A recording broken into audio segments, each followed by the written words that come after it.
Assalamualaikum guys. Yan, magluto tayo ng tubig. Onion sa garlic. Tapos ang nilagay ko yung dinipas-lipas ko. Ayan. Tapos nilagay ko yung carrots. Ako lang.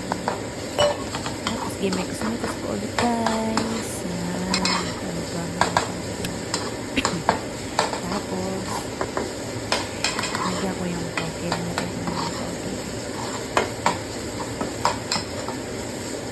Pagkatapos naman, lagay ko yung toge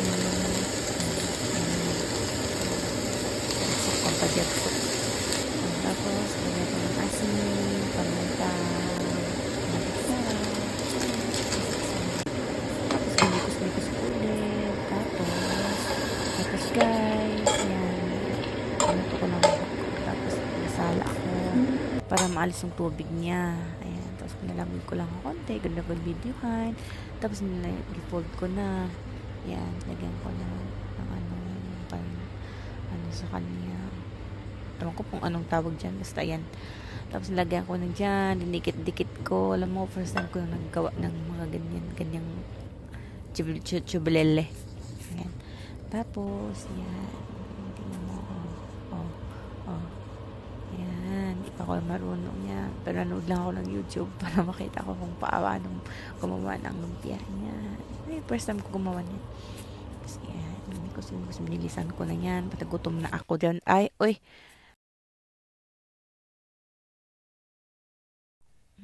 Yan. Oo, diba? Tapos naman, yan. Tapos na lahat. Painit na ako ng mantika. Fried ko na. Ganyan, guys. O, ayan. Pagka nag-brown na yan dyan, guys, iligtan na natin. Kanen. Diba? Luto na siya. Ulit lang. Tapos naman, gagawa ka na. Habang nag-antay tayo maluto yung lumpia.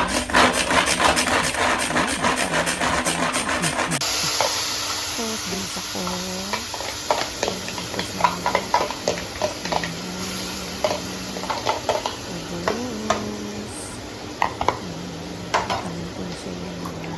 tubig,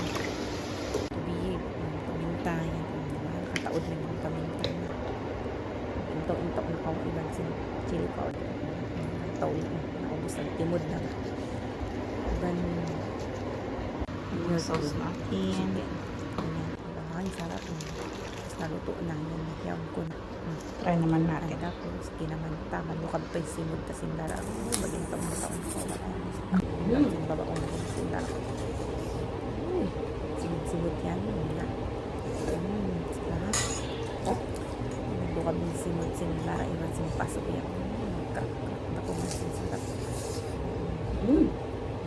biasa ka na sarap nagkaon at ako istura sarap simpasok diba may na naglapas na